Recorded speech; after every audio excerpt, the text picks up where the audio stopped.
আসলে প্রশ্ন হলো, এটা কি সত্যিই কক্সবাজার? এই কক্সবাজার দেখতেই কি আমরা যাচ্ছি? উত্তরটা হলো না। এবার আমরা খুঁজতে বের হয়েছি একটু অন্যরকম একটা কক্সবাজার। নিরিবিলি সমুদ্র, শান্ত পরিবেশ আর পরিচিত একটা জায়গাকে নতুন করে দেখার চেষ্টা। অবশেষে ঈদের রাতেই শুরু হলো আমাদের এবারের কক্সবাজার ট্রিপ। সকালে বাস চকরিয়া বাজার নামিয়ে দিল। সেখান থেকে জনপ্রতি 100 টাকা ভাড়ায় লোকাল চাঁদের গাড়িতে উঠে বসলাম লামার উদ্দেশ্যে। পথে ইয়াংছা আর্মি চেকপোস্টে কিছু তথ্য জমা দিতে হলো। সব আনুষ্ঠানিকতা শেষ করে আবার শুরু হলো আমাদের পাহাড়ের পথে যাত্রা। লামা বাজার নেমে আমরা পাহাড়ের দিকে উঠে যাওয়ার রাস্তা ধরে হাঁটতে শুরু করলাম। যত উপরের দিকে উঠছিলাম ততই চারপাশের সবকিছু ধীরে ধীরে নিচে নেমে যাচ্ছিল। পেছনে ফেলে আসা রাস্তা, ছোট হয়ে যাওয়া ঘরবাড়ি আর দূরের পাহাড়গুলো সব মিলিয়ে পথটা আলাদা একটা অনুভূতি দিচ্ছিল। প্রায় 15 মিনিট হাঁটার পর পৌঁছে গেলাম আমাদের আগে থেকে বুকিং করে রাখা মারাংচা হিল রিসোর্টে। আমরা যেহেতু চেক ইন টাইমের অনেক আগেই পৌঁছে গিয়েছিলাম, তাই কিছুটা সময় অপেক্ষা করতে হলো।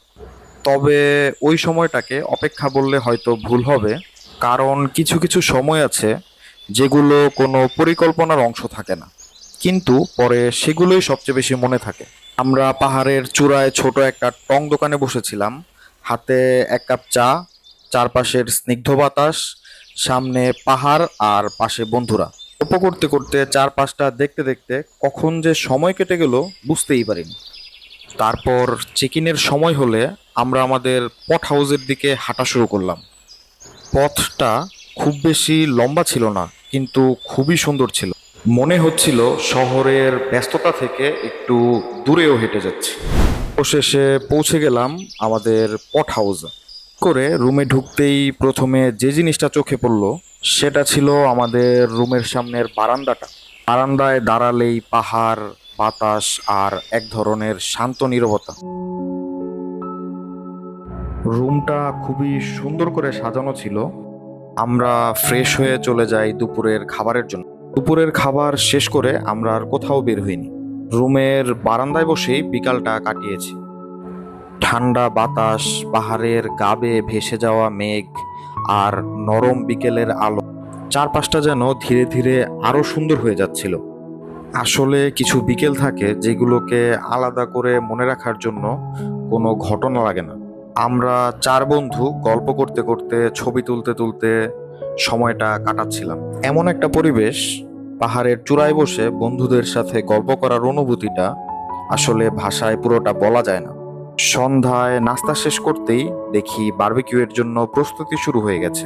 ধীরে ধীরে চারপাশের আলো কমে আসছিল আর আগুনের উষ্ণতাও যেন পুরো পরিবেশটাকে আরো সুন্দর করে তুলছিল। কিন্তু দিনের সবচেয়ে সুন্দর অংশটা হয়তো তখনও বাকি ছিল। ডিনার শেষ করেই ফিরে এলাম আমাদের পট হাউসে।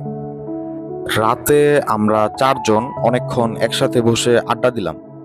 গল্পের কোনো নির্দিষ্ট গন্তব্য ছিল না, শুধু কথা চলছিল আর সময় কেটে যাচ্ছিল।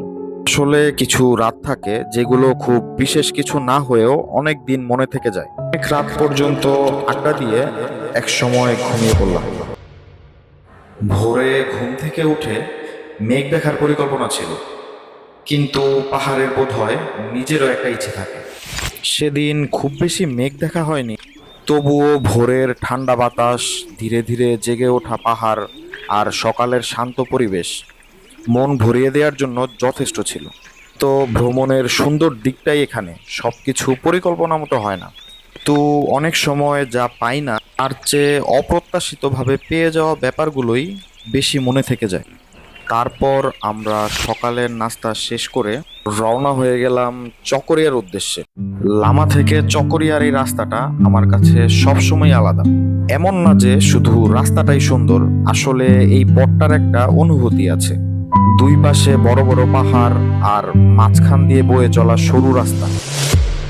ফাইনালি কক্সবাজার। তবে আগেই বলেছিলাম এবারের কক্সবাজার ট্রিপটা একটু অন্যরকম হতে চলেছে। আমরা সুগন্ধা কলাতলির পরিচিত ভিড় এড়িয়ে থাকার জন্য এবার বেছে নিয়েছিলাম হিমছড়ি পেরিয়ে রিজু খালের কাছাকাছি একটা ইকো রিসোর্টে। তবে এই পুরো পথটার মধ্যে সবচেয়ে বেশি ভালো লাগার জায়গা ছিল ডলফিন মোড় থেকে রিজু খাল পর্যন্ত মেরিন ড্রাইভের রাস্তাটা। আমার বিশ্বাস কক্সবাজারে যারা ঘুরতে আসে প্রায় সবার কাছে এই রাস্তাটা খুবই পরিচিত আর ভীষণ পছন্দের। এক পাশে সমুদ্র, অন্য পাশে পাহাড়, আর মাঝখান দিয়ে চলে যাওয়া এই রাস্তাটার একটা আলাদা অনুভূতি আছে। রিজু খাল পার হয়েই আমরা নামলাম হবগুড়ে ইকো রিসোর্টের সামনে।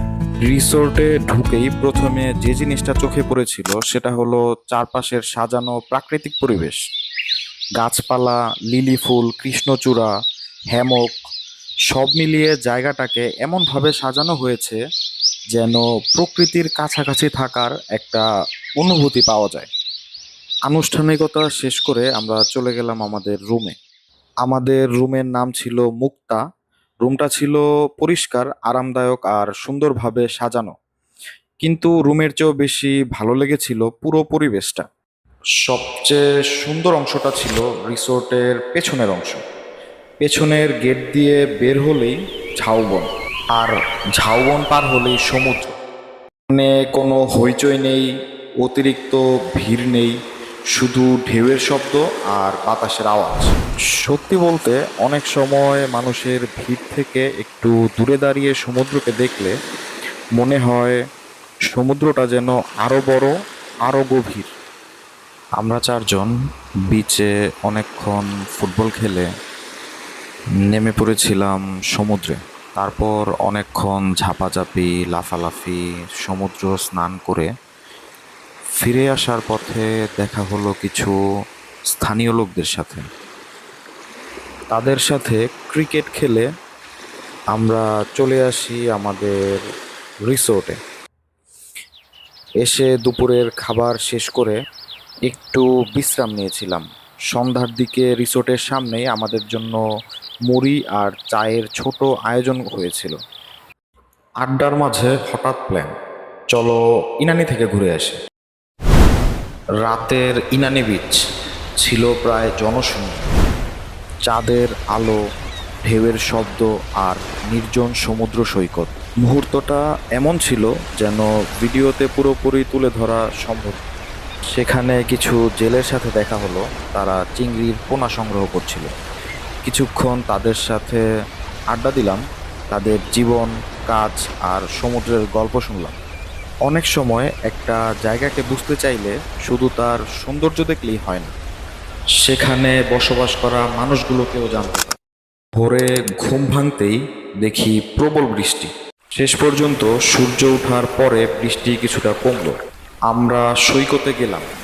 সূর্যোদয় দেখা হয়নি, কিন্তু বদলে যা পেলাম সেটাও কম সুন্দর ছিল না। মেঘে ঢাকা আকাশ, ধূসর সমুদ্র আর ঠান্ডা বাতাস পুরো পরিবেশটাকে অন্যরকম একটা রূপ দিয়েছিল।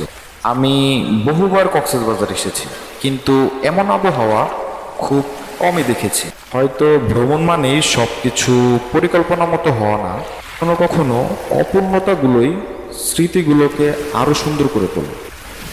মাছ ধরার ট্রলার, নৌকা আর সাম্পানগুলো একে একে পাড়ে ভিড়ছিল। আমরা দাঁড়িয়ে সেগুলো দেখছিলাম। মেঘাচ্ছন্ন আকাশ, বৃষ্টি ভেজা সমুদ্র আর পাড়ে ফিরে আসা নৌকা সব মিলিয়ে অসাধারণ একটা পরিবেশ তৈরি হয়েছিল। তারপর আমরা সবাই মিলে সমুদ্রের পাড় ধরে হাঁটছিলাম। সত্যি বলতে এই মুহূর্তটার অনুভূতি ভাষায় বোঝানো কঠিন। ভিডিও বা ছবিতে যতই ধরা হোক, বাস্তবে সেই পরিবেশের অনুভূতিটা পুরোপুরি প্রকাশ করা সম্ভব।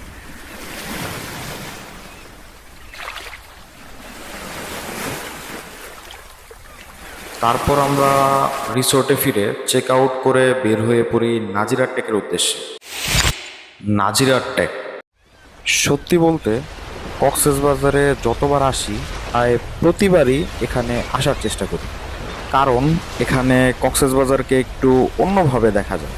সমুদ্র থেকে ফিরে আসা নৌকা, মাছ নামানো, শুটকি শুকানো আর প্রতিদিনের ব্যস্ততার মধ্যে চলতে থাকা মানুষ। অনেক সময় একটা জায়গাকে বুঝতে চাইলে শুধু তার সৌন্দর্য দেখলেই হয় না, সেখানে যারা থাকে তাদের গল্পও দেখতে হয়। আমরা কিছুক্ষণ শুধু দেখছিলাম, তাদের পাশের নিরিবিলি সৈকত ধরে হাঁটতে হাঁটতে সময় কাটালাম। এক পাশে ঝাউবন, অন্য পাশে সমুদ্র। সময়টা খুব সাধারণ ছিল, কিন্তু অদ্ভুতভাবে সুন্দর। এমন নিরিবিলি একটা বিচে সময় কাটাতে সত্যি ভালো লাগছিল। তাই আমরা একটু নিজের মতো করে শান্ত সময় কাটাচ্ছিলাম। নাজিরার থেকে বিকালটা কাটিয়ে ধীরে ধীরে সন্ধ্যা নেমে এলো। আমরাও তখন ফেরার প্রস্তুতি নিতে শুরু করলাম। রাত 8টার বাস ধরেই আমরা ঢাকার উদ্দেশ্যে রওনা দিলাম।